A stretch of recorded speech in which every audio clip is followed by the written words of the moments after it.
All right, good morning. I wanted to start out today, I kind of mentioned this, I think, briefly last week about how Chuck Missler believes that the book of Joshua is actually kind of a template for the book of Revelation. And I wanted to show you the how that compares out. And the first thing he talks about is that Joshua is actually a derivative of Yeshua. And so, essentially Jesus' name is Joshua to a certain extent in Hebrew. Joshua is a military commander disposing the usurper. So you have a leader who is, if you want me to, don't have to write all this stuff down. If you want, I'll just send it to you. Save you some time. And that's kind of what Jesus is going to be, is he's going to be coming in, and right now the world, the whole thing we talked about with the seals, if you remember, was it was a symbol of a deed, and that Jesus was being given back the deed to earth. So right now, it's the usurpers that have control, control of the earth, if you will, since man sinned. It was a 7-year campaign that kind of goes along with the seven years of tribulation. The Torah is ignored at Jericho, and I never realized this. Well, I did, but it just never really went this path for me. Is that when you look at the Battle of Jericho, the army and the Levites march around the city 6 days, total silence.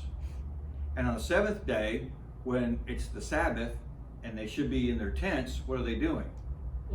They're blowing their horns, they're attacking. So it's like for a period, the Torah is being suspended, and God is judging Jericho.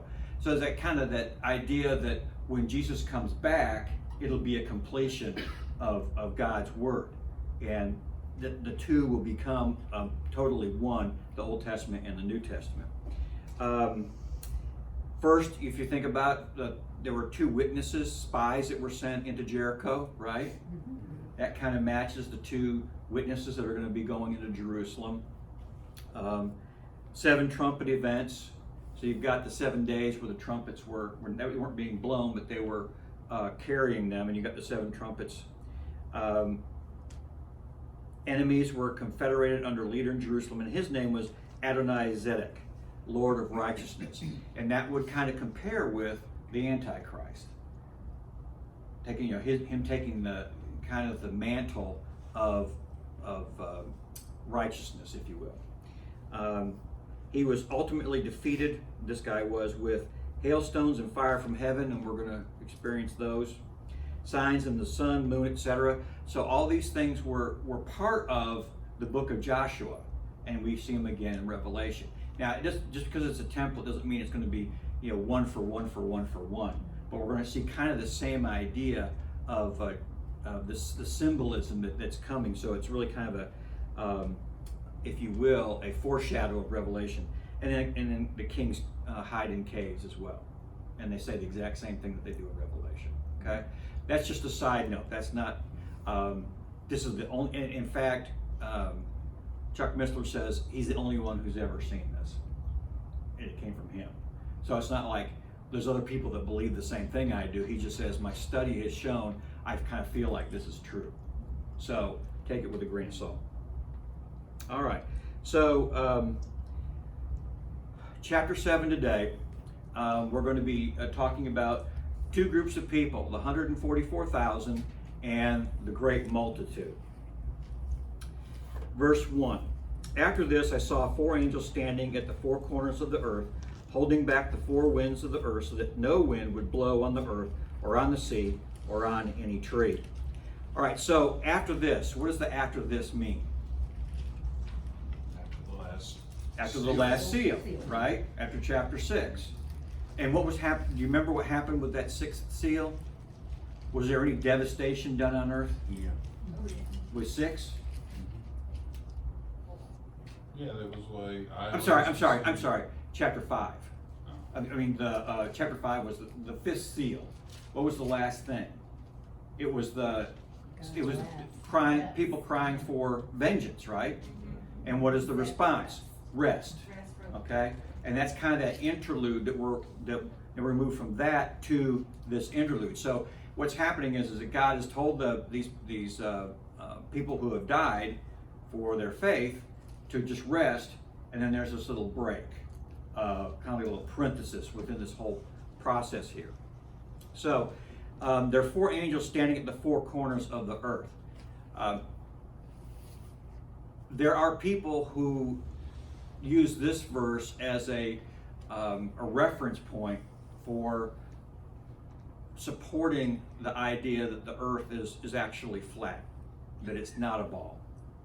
And because you can't have four corners on a round ball. Now, Chuck Missler said actually there are four corners, but he wouldn't go into it. I guess it's probably one of those topics that takes him an hour to talk about. I think it has to do with the magnetic fields and stuff. There's actually 4 points that magnetic fields come from. Tell us, Jessica. No, I'm not going to put you on the spot like that. I'll find another way to put you on the spot. Okay. Actually, I don't know if you're going to go further into this, but I remember just being curious about that, and I was goofing around on the internet. I think it was Wikipedia, looking at air currents, because it also talks about air being stopped. Yeah. There are like 4 major air currents on this planet. So I always theorized it was something like that, you've already got it, okay. Yeah, you're right. Sorry to jump in. No, that's fine. That's fine. I don't have a problem with that at all. But there are 4 corners. There are 4 places that scientists believe that the winds originate from. Okay?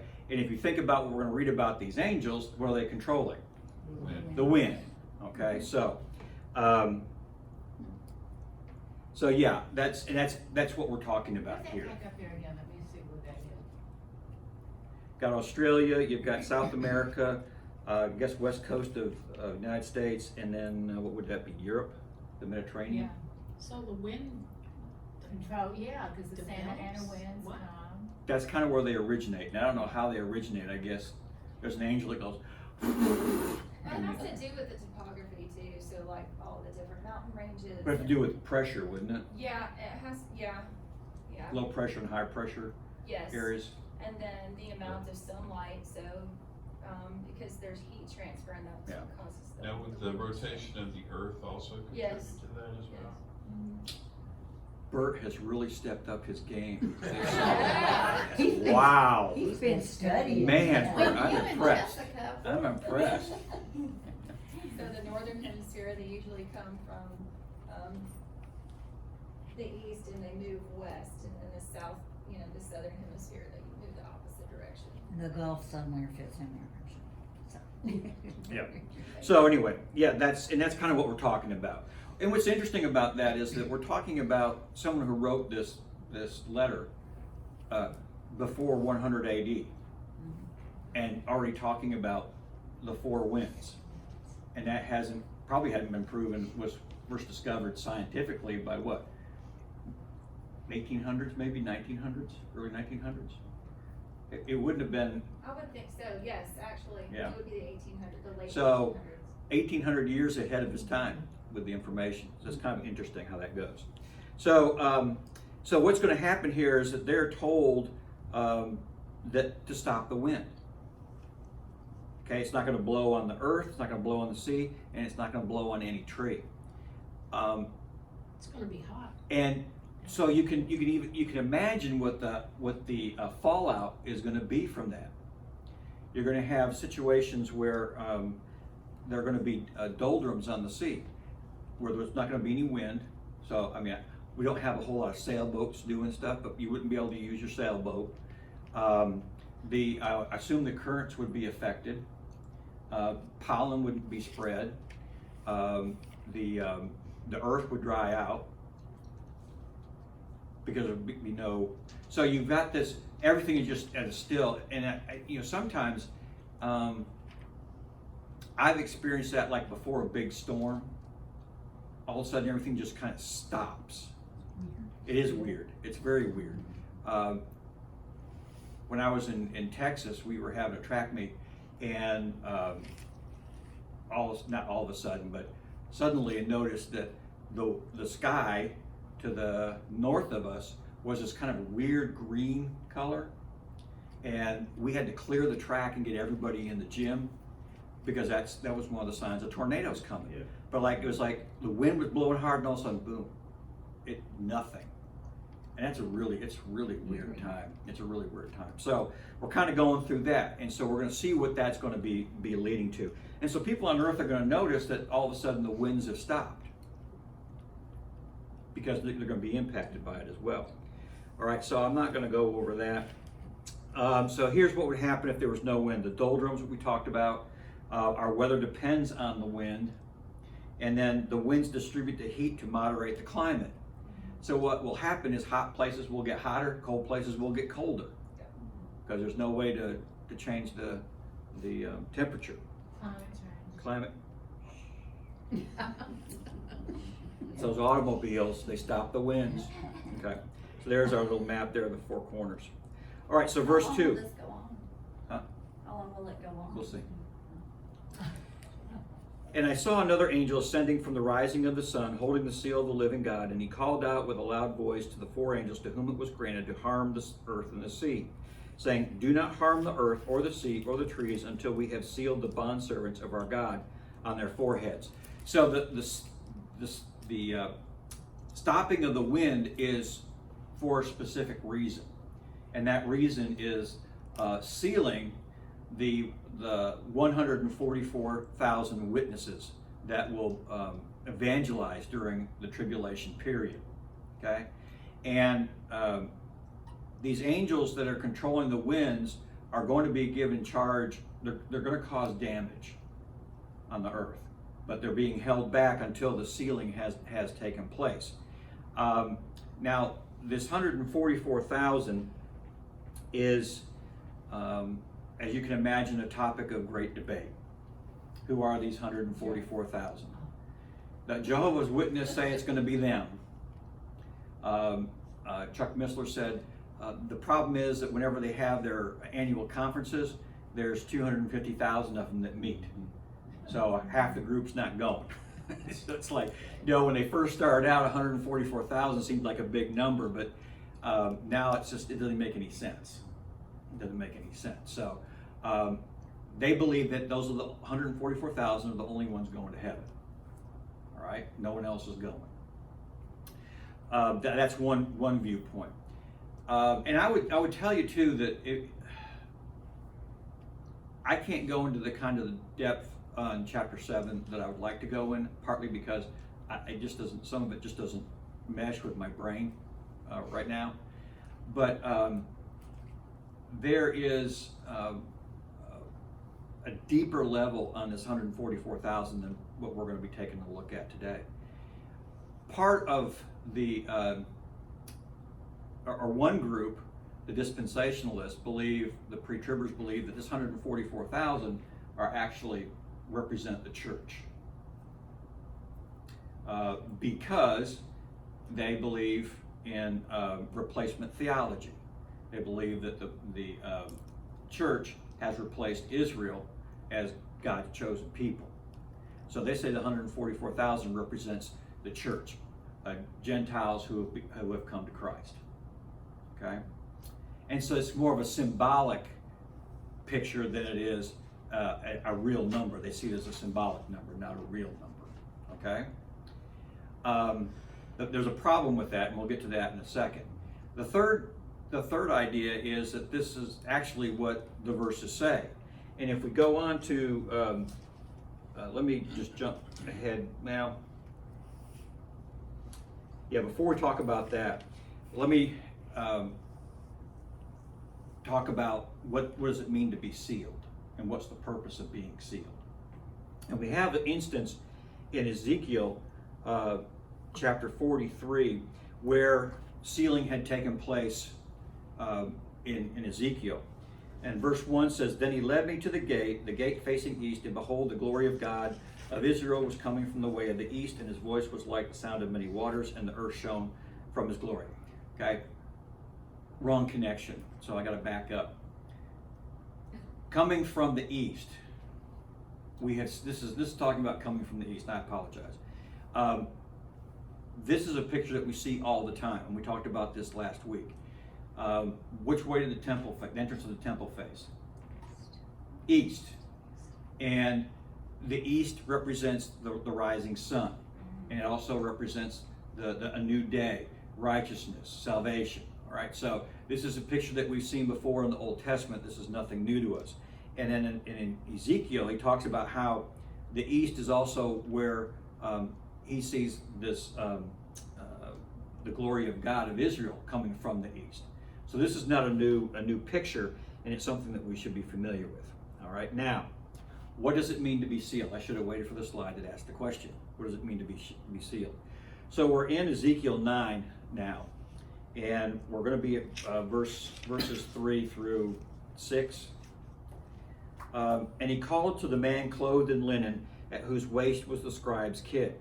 And the Lord said to him, Go through the midst of the city, through the midst of Jerusalem, and make a mark on the foreheads of the people who groan and sigh over all the abominations which are being committed in its midst. And verse 6, Utterly kill old men, young men, female virgins, little children, and women, but do not touch any person on whom is the mark, and you shall start from my sanctuary. So this was God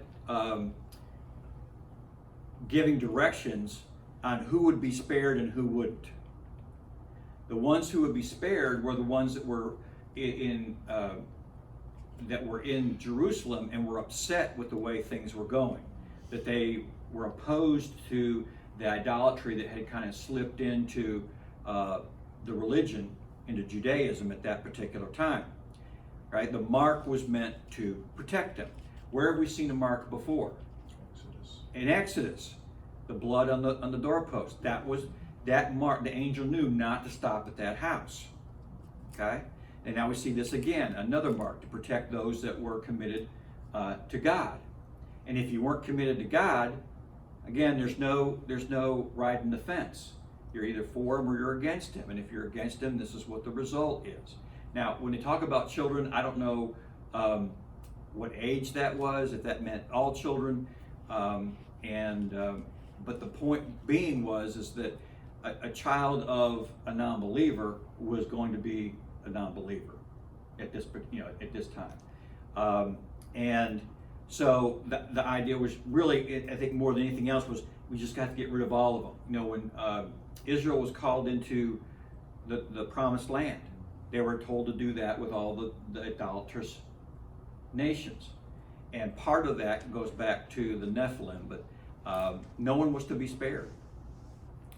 Okay, because they had been such an abomination to God. So the seal was used to protect those that were servants of God. And what's interesting is, where did they start? Where's this marking supposed to, or the killing supposed to start? It's a sanctuary. Okay, so that's what it meant to be sealed. These 144,000 will be protected. And I guess there's arguments for the age of these. Are they men? Are they teenagers? Are they children? Don't know. There's no direct information about them, but there's people who give theological arguments for each individual age group. Rob Skiba thinks that they're probably 14, 15-year-old boys, because he said once you get to 18, it's the virgin part that he says they're younger than that. Usually he says, when you get older in your teens, it's harder to find them. I don't know whether that's true or not. Who knows? Okay, so we've got the 144,000. Any questions on the 144,000? Well, I would just like to point out to you and Jessica, me bugging you over the past year or two about genetics was specifically rooted to this, where they cite, 12,000 from each tribe. How far have we gone with all this genealogy stuff that people are doing? Is that on the horizon? Because I'm thinking this would be the perfect time to physically prove that. And you're saying there's 10,000 or 12,000 from Dan or whatever. Right. people could actually do their blood genealogy and be Yeah. in that. That's why I think we're in the right place and time. Right. And Mark Carell, that's what he believes, is that genetically you can tell what tribe you're from. I mean, the tribes are so mixed up because they've done so much intermarrying back and forth, up and down. You can go back to when the Northern Kingdom and the Southern Kingdom existed, and the Northern Kingdom was where idolatry was introduced to Israel.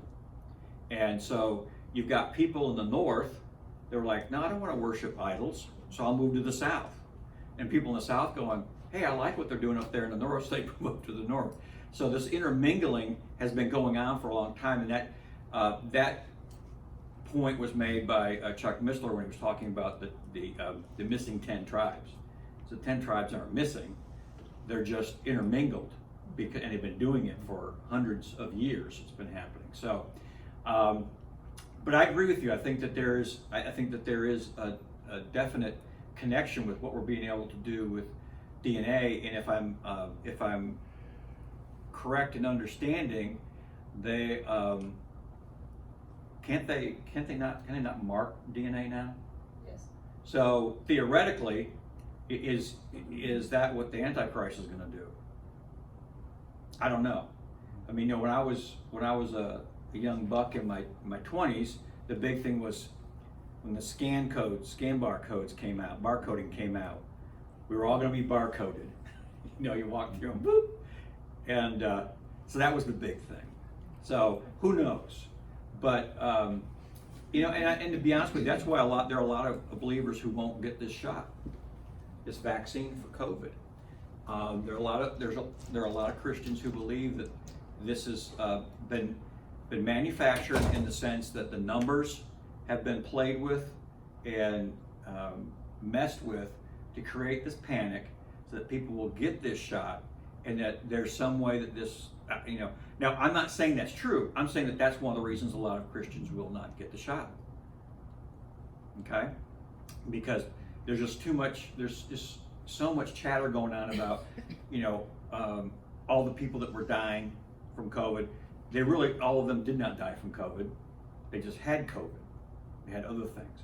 And now we're finding out that the numbers that we saw, people that contracted or had COVID, weren't the same. As we were using different parameters than the people over in other parts of the world.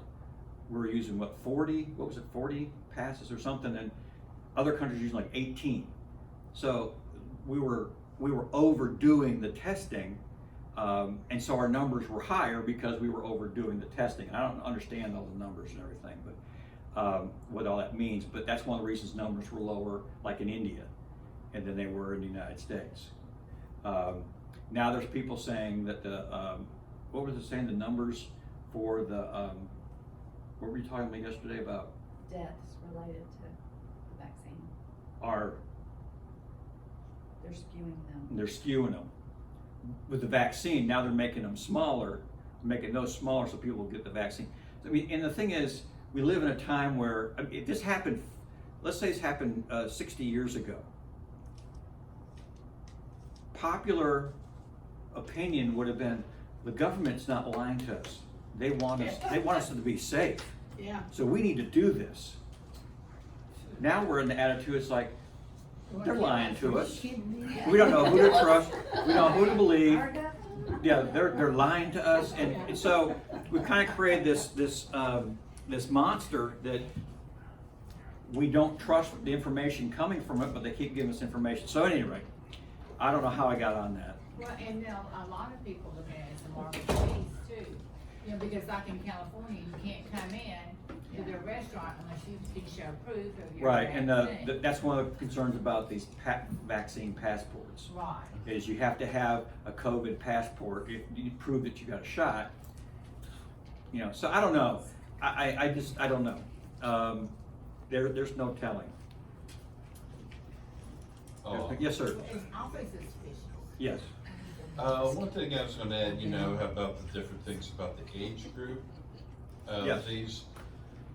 I have heard they've been polling in recent polls of like people in Israel and other Jews, that among the younger generation, they are not Christian, but a lot of them are very open to the idea that Jesus may be the Messiah. Yeah. And all that. So I'm like, that seems like a very fertile soil Yeah. for 144,000 to rise out of. And that's, I've heard that as well, is that the younger generation, whatever that is, I mean, for me, that'd be anybody under 60, is, I'm almost there. they're not, yeah, you're almost there. That they have pretty much rejected Orthodox Judaism, and much more open to Christianity as a belief system. So, yeah, I mean, you can, and I think that when we look at the world around us, we see things more and more moving in that direction, much more so than 100 years ago or 60 years ago. Okay. All right, so these are the four angels that hold the wind, okay? I guess they hold hands too. Verse 4, and I heard the number of those who were sealed, 144,000, sealed from every tribe of the sons of Israel. Now, I'm not going to go through and read this list because it's redundant. But there are 12 tribes listed here, and there's 12,000 from each tribe, so that gives you 144,000. What we do need to take from this, though, is this.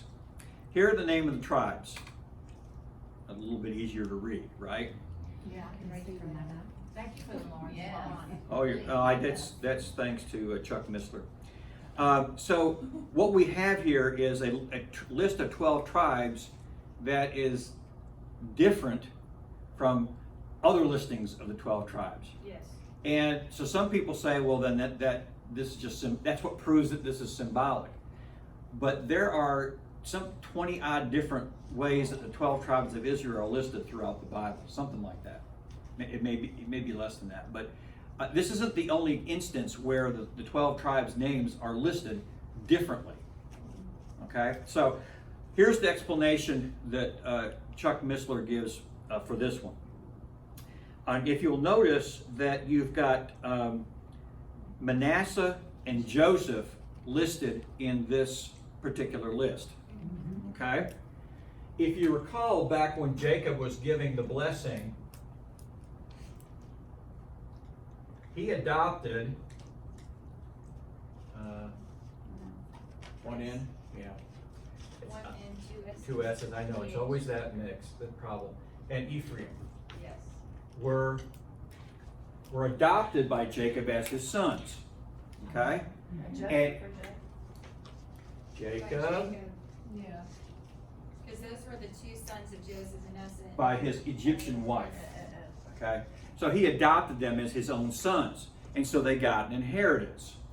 So in some lists, you'll see these two names and Joseph won't be in there. Mhm. All right? The other one that's missing from here is this one. And I'm going to tie this all together, hopefully. Dan. Dan is also missing. Okay? Now, if I were to show you the 12 tribes around the tabernacle, Dan would be there. Dan's there. Okay, but he's not in this list. All right, so here's what is believed happens. We've got Manasseh is already listed. Okay, we're going to do a little math here. Joseph equals Manasseh plus Ephraim, right? Right? Okay. So if I take out Manasseh and I have Joseph, what am I saying? 12,000 are just from Ephraim? Ephraim is Joseph. If I take out Manasseh and give him, then what I'm left with when I say Joseph is I'm really speaking of Manasseh. Okay? That's one way of looking at it. Because you're not going to find, if you find Joseph, Manasseh, and Ephraim in the same list, you have more than 12 tribes. Okay? And somebody missed. So if Dan had been in here, then Joseph would have been in there, and that would have meant these two guys. Because if you put these two, and then Dan, you've got more than 12 tribes. I know it. So Makes where sense? does Got Dan it? fit in? What? Where does Dan fit in? I'm going to get to that. He's trying to point this out first. Okay. Look, if I add Dan in here, How many do I have? 13. 13. I can't have 13 tribes. It has to be 12 tribes. So if Dan is listed, then I'm not going to list Ephraim and Manasseh as well, because now that makes 13 tribes. So if Dan was in here, I would say Joseph, and Joseph would represent these two tribes. So it'd keep it 12. Okay, that's the best I can do. I'm sorry, if this doesn't make sense. That's the best I can do. All right. So there are places where Dan is listed and Joseph is listed, but Manasseh and Ephraim are not listed, because Joseph is these two. Because Joseph's inheritance was passed on to these two. Well, what about Dan? I'm so confused. Don't worry about Dan right now. Just worry about these two. You need to get out of that first. So when they say Joseph, they really mean Ephraim. Well, it depends. Because Manasseh's here, that means Ephraim here, right? And there's- Joseph equals Ephraim in this instance. There is no tribe of Joseph. Right. But since I put Joseph, I don't know why they put Joseph and just didn't put Manasseh, but that's what God wanted to do. I'm sorry, or Ephraim. Ephraim, yeah. I don't know why, but that's what he did. And all To confuse us. all Chuck is trying to do is say this list really isn't all that different from other lists. It's just that instead of putting Ephraim's name in there, they put Joseph's name in there. Okay? All right. And why did they? It's like teaching math. If you don't Well, get it, right, you don't get it. But why did they?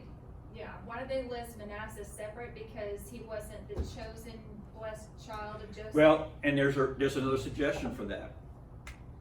I'll get to that. Just hold on to that question. You're fixing to answer. I was just going to ask you about a past lesson you gave that I think I know what your answer is going to be. So Okay. All right. Now, if you go back to the history of Israel, they got into trouble when idolatry was introduced into their religious practices. The two tribes that introduced it were Dan and Ephraim. Okay? Should both be left out. So that's the theory is Dan and Ephraim were not listed here because they led Israel away from God. Idolatry. Now, if you go to the list in the millennium, guess who's back in? Dan. So, but that's the reason that's given for why these two are out of this particular list right here in the evangelizing group, is because they brought idolatry to Israel. Okay? And there is kind of a precedent too, like them using Joseph instead of Ephraim, because Ephraim messed up. They go to his father. Sometimes when they're talking about a descent, they'll talk about Jesse instead of David, right? for one reason or another. Right. So. And I didn't bring that up when we were talking about the lamb in earlier chapters. Is that the lamb was the son of David, from the root of David. Remember we talked about the root of David, and it was said. But if you look in the Old Testament and other parts of the Bible, it's the king with the Messiah would come from the root of Jesse. So we're seeing some changes, some subtle changes here as things are getting ready to be topsy-turvy. Okay? All right.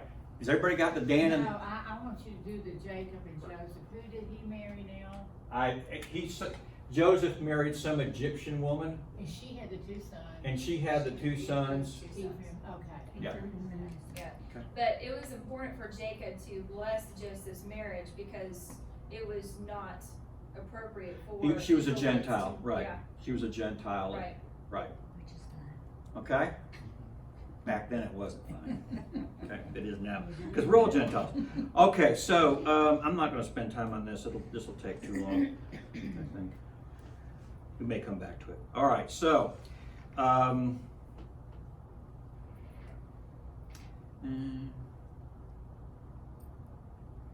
So there's a guy named G.K. Beale. The only place I ever heard of him was through Tom Bradford, and he wrote this book. I guess obviously he's a theologian. He wrote a book on the book of Revelation.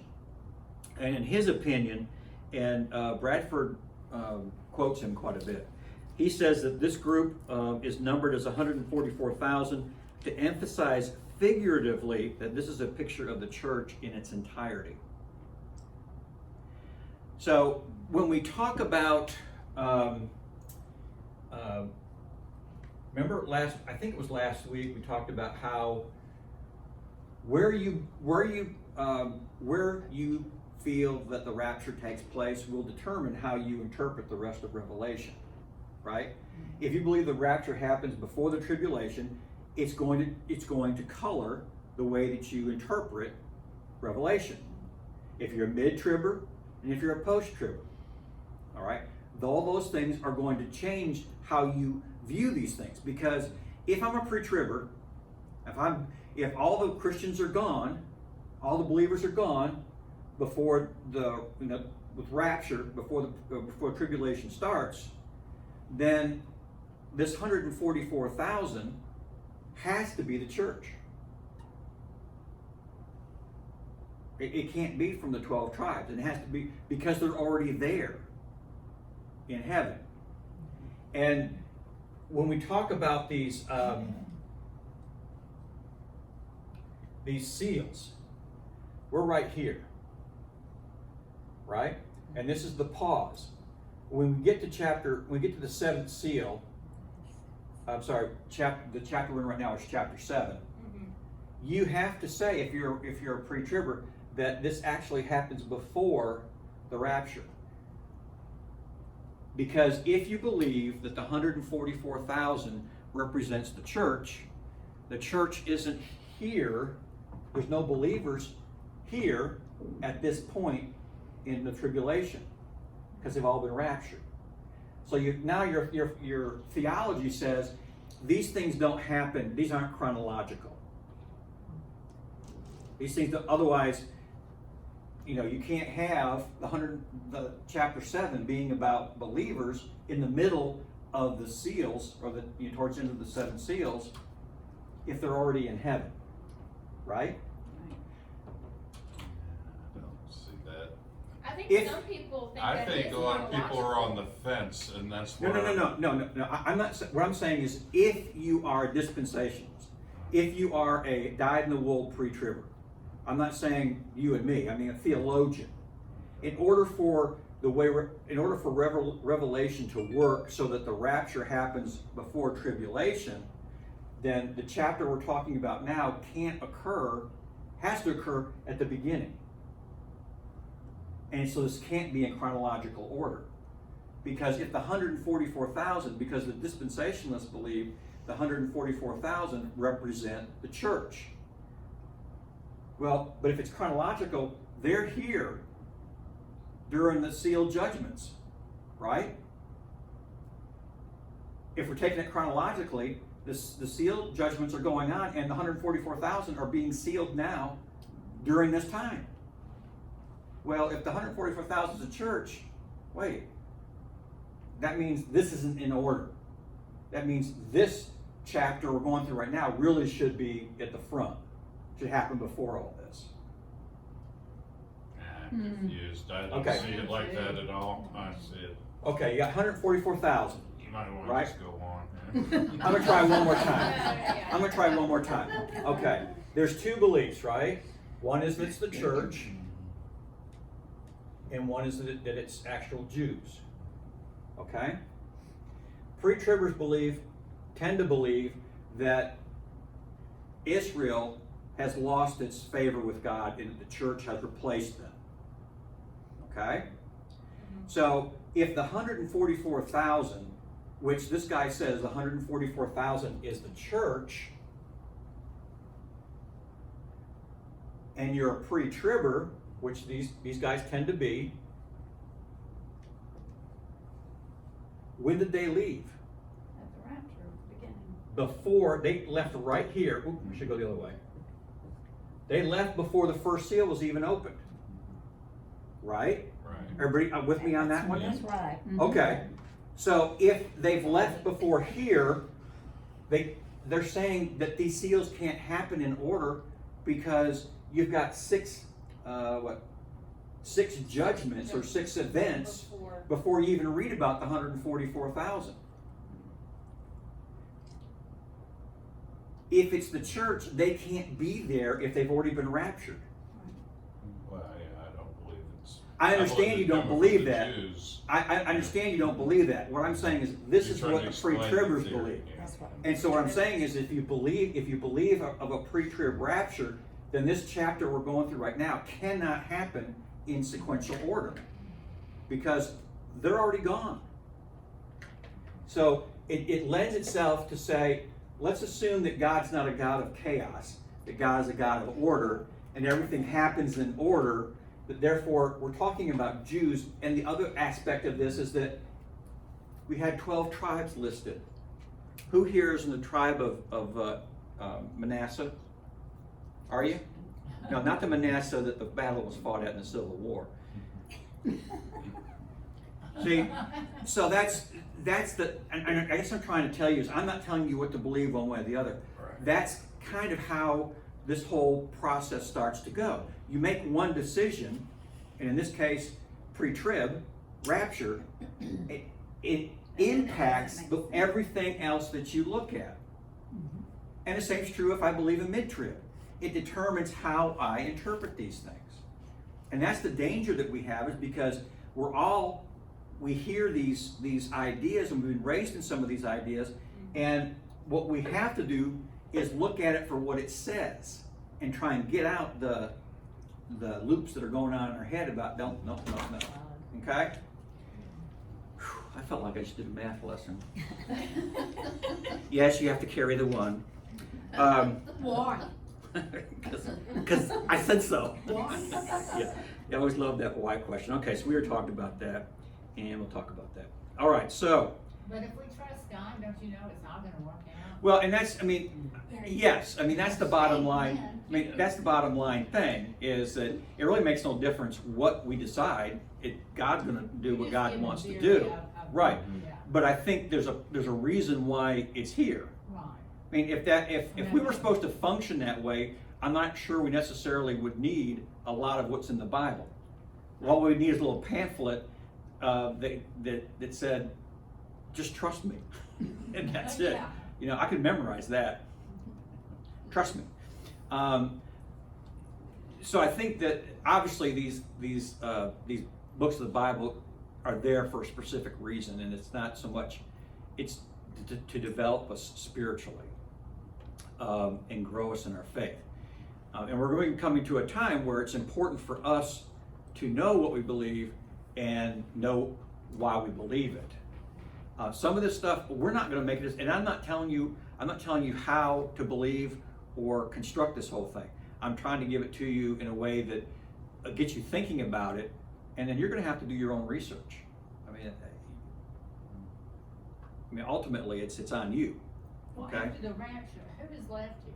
Just the. Gentiles and Jews, those who don't believe, Well, those who haven't, those who who believe in Christ. There's another aspect to this, and that is, and I've heard it from more than one source, is that the salvation message during the tribulation is a different salvation message than what we have. Because their need is different, and I haven't done enough research on it to really discuss it, but that the gospel won't be the same gospel, because when we're raptured, that's the end of that part of it. And as I said, I can't give you an argument one way or the other on that particular one, but the ones that are left are those who are not true believers, Well, no matter when they're raptured. well, Not in the true rapture- believers. There will be people that say that they're believers, but they really aren't. They still have a chance. Yes. Well, Yeah. and when the rapture comes, and we all have the Holy Spirit living within us because we're saved, right? Yeah. Well, when the rapture comes, that all is gonna be taken away. There's gonna be no Holy That's the thing, is the Holy Spirit's gonna be gone. I mean, he'll be here, but won't be functioning the Who's same gonna lead, way. guide, and direct these people, and That's what the 144,000 are for. That's gonna be your framework of the leadership, is through this period of time. Yeah, and that's part of that argument is that the Holy Spirit, the function that the Holy Spirit will have during the tribulation period is different than it is now. It won't be indwelling. They have verses for it. Like I said, I haven't done enough research on it to give you any support one way or the other on that. just a little thought. Yeah. Okay, so let's see if this actually works. Nope, of course not. Oh, there we go. So the 144,000, and we'll read it again about these 144,000 in chapter 14 as well. They're children of Israel. The tribulation affiliations are specific, so it's not like who wants to join the Manasseh tribe? Come on. Who wants to join the Jacob tribe? Come on, or Joseph. They're specific. They're protected, and they triumph through period of God's wrath, and they meet Jesus at Mount Zion. That's in chapter 14, verse 1. So they will be protected during this time of God's wrath, and much the same way as we saw Noah being protected during God's wrath on the flood. They will not be harmed. There's another theory out there, and I don't remember how far back this goes, but it goes back pretty far, and that these 144,000 actually represent the babies that were killed by Herod when Jesus was born. So Killed that many? Wow. I don't know. I'm sure there's not a number. They're just saying that that's what they represent. I'm not saying it's true. I'm just saying that's one of the You're theories. trying to kill every child that was 2 years or 3 years. 2 years, 2 years. Two Yeah, I younger. know, but I'm just the sheer size of the number, 144,000, even, it just seems like a lot. I mean, I don't Yeah. deny it, it's Well, like and- you hear about a bus Right. accident and 500 people are dead from this bus accident, you're like, whoa, that's a big Yeah, number. and I think probably in that argument, the 144,000 is symbolic. It's not a one-to-one matching. Okay. All right. So, and they are celibate, and we'll read a little bit more about that in chapter 14. They're gonna find celibate people? That's why I said, Rob Skiba thinks it has to be young teenagers before they get into trouble. Okay. And Very young. beginning of a greater harvest. And they're marked by integrity and faithfulness. So they will be committed to Christ, or at least in their sense, before they're called.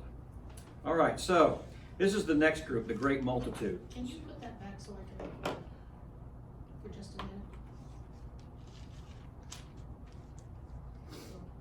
Ooh, fine. Okay?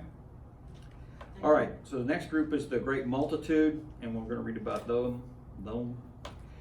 Verse 9, after these things, I looked, and behold, a great multitude which no one could count, from every nation and all the tribes, peoples, and languages, standing before the throne and before the Lamb, clothed in white robes, and palm branches were in their hands. Now, this is a different group from the 144,000. And this great multitude will represent everybody. There's not going to be anybody not included from this. So this is more of a representative of all the people who have become who are believers. Okay, and them doing the palm leaves is symbolic of showing or expressing someone's leadership, control, rule. And they would do this for the Roman emperors. They would lay down palm to show that they were. It's typically a government leader, which is why the Jews did that for Jesus when he came in Jerusalem. They believed that he was going to lead them into battle against Rome and be victorious. So they were honoring him as a military, as a government leader, not as a spiritual leader. Okay. Verse 10, and they cried out with a loud voice, saying, salvation belongs to our God who sits on the throne and to the Lamb. Verse 11, and all the angels were standing around the throne, around the elders and the four living creatures, and they fell on their faces before the throne and worshiped God, saying, Amen. Blessing, glory, wisdom, thanksgiving, honor, power, and might belong to our God forever and ever. Amen. So again, they're using 7 different adjectives to describe God. Those are the angels. Then verse 13. Then one of the elders responded, saying to me, these who are clothed in the white robes, who are they, and where have they come from? I said to him, my Lord, you know. Basically, he's saying, I have no idea. You tell me. That's the way I would have said it. Probably would have gotten in trouble. And he said to me, these are the ones who come out of the great tribulation, and they have washed their robes and made them white in the blood of the Lamb. All right, so they come out of the great tribulation. If you recall, I've talked about before that the phrase the tribulation and the great tribulation doesn't exist in the Bible. Okay? And you could directly say, Greg, wait a minute, we just read it. Right? It's right there. When we talk about events, what do we do to the first letter? We capitalize them, right? There's nowhere in the Bible where in the Greek or in English that it's capitalized. So this isn't capitalized. So this is not a specific event. It's talking about a generality of occurrences. Now, when I looked up tribulation, and it's the Greek word thlipsis. And thlipsis means tribulation, but it's internal, which I thought was kind of interesting because if you think about, typically we think of tribulation being something that we physically deal with. But if you take the word and you see that it has an internal aspect to it, this tribulation would be a time of testing. My internal, am I going to keep my faith? Am I going to reject? And there are going to be people that reject because they internally just don't have the faith and the strength to stand up, right? And there's other people who are going to blossom because that's going to grow their faith. So this is an internal thing in its essence. It's not, being beat over the head type thing, though that could be part of it. All right. So this great tribulation, most of the translations use the word "come out of." I think there's only a couple that say survive the tribulation. I mean, you have to look through like 10 or 11 different translations to find the one that actually is that way. I think that the Jewish Bible, Common Jewish Bible, does use They said great persecution. Great persecution. It says survive, right? Yeah. So, so for the most part, there's agreement on it's come out of great tribulation. Okay. The other aspect of this is that they're dressed in robes. They've been given robes that were washed white in the blood. Now, has anybody ever gotten blood on a white garment? Yeah. Does that make your garment whiter? Yeah, no. No, it doesn't. And what's happening here is that these robes are actually a brighter white because of the blood. So it's just this symbolic picture we have of the blood of Christ creates our righteousness, makes us perfect. And that's what the white robe represents, our righteousness and our redemption. Okay? And it's the same idea as we saw in the tabernacle. The whole idea of the blood sacrifice was it would cover the sins. It would make someone righteous in God's eyes. Okay? All right, let's not do that. Verse 15, for this reason they are before the throne of God, and they serve him day and night in his temple. And he who sits on the throne will spread his tabernacle over them. First of all, we're in a eternal setting. Does day and night have any value? No, it doesn't. So again, this is a picture of the tabernacle where the function of the Levites and the priests was to do what? Worship God 24 hours a day, 7 days a week. So it's making this connection that all the stuff that's going on, is the actual, and that what we did on earth, or what the Jews did on earth, was a picture or a shadow of what was going on in heaven. Okay? So day and night doesn't have value there, but it does on earth. All right? So, and he sits on the throne, and he who sits on the throne will spread his tabernacle over them. Does that make sense to you? What does that mean? It has to do, Bradford believes it has to do with the seven feasts. And that this actually is a picture of Sukkot. And the Feast of Sukkot, the Jews would build these little buildings, booths. Yeah, was the Festival of Booths. I think, yeah. And that represented the tabernacle of God. So the idea here is that they would live in these booths as an acknowledgement of God as their protection. And so what's happening here is, again, this idea that we will forever be resident with God from this point on. That he will live among us and we will live among him. There will be no separation. And that's in response, to a certain extent, in Psalm 27, David wrote, "One thing I have asked from the Lord that I shall seek, that I may dwell in the house of the Lord all the days of my life, to behold the beauty of the Lord and to meditate in his temple. For on the day of the trouble he will conceal me in his tabernacle. He will hide me in the secret place of his tent. He will lift me up on a rock." So this earthly picture of the tabernacle of God protecting them, or us, is what we'll experience in eternity. Okay? Now, I've never done a study on the seven feasts. That may be the next thing that we do once we survive Revelation. But again, there's this idea that these seven festivals are prophetic into where we are. And that the last feast is the end times. All of them have taken place except the last one in terms of history. Okay? Verse 16, "They will no longer hunger nor thirst, nor will the sun beat down on them, nor any scorching heat. For the Lamb in the center of the throne will be their shepherd and will guide them to springs of springs of the water of life, and God will wipe every tear from their eyes." This is almost exactly the same as what we read in Isaiah 49. It said, "They will not hunger or thirst, nor will the scorching heat or sun strike them down.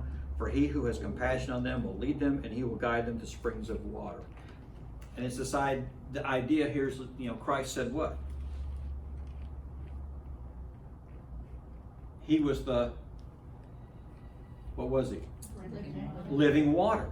And if we're in him, we will never thirst. Well, that doesn't mean physical thirst. We have talked about before how everybody has that part of themselves that needs to be filled. There's a hole that needs to be filled. And you either choose to fill it with God and Christ, or you do it with things. And things just don't do it. The hole just never gets filled. And so it's this idea here that this thirst that we have for completion will finally be ended when we make it to heaven. Okay? All right. Man. We'll have to stop there. We're getting the good stuff now. Any questions? We have 30 seconds. Any questions? Well, yeah, I thought about that, these last verses about the scorching heat and being moved in the living water and no one thirsty again. And how God took care of the Israelites in the desert from the scorching heat and brought water from the rock. Right. Took care of them. Yeah. So, Yeah. And of course, the Jew reading this this letter would have harkened back to what they learned about the wilderness experience and how their needs were met in the midst of all that desolation. That's it. Well, okay, this is not exactly related to everything that we're talking about today, but just a reminder, like, I just wanna know. So you said that there were 4 tribes that were stationed with their banners that were, in charge around the temple. So which ones were the leaders of those tribes? Judah, Dan, I wanna say Ephraim, and, wasn't it Reuben? Reuben. Yeah, man. Yeah. I think. I have a question for Jessica. Where do the Santa Ana winds come from? Do they come from, they're from California, they blow in and they blow all the. They come from Santa Ana. Santa Ana.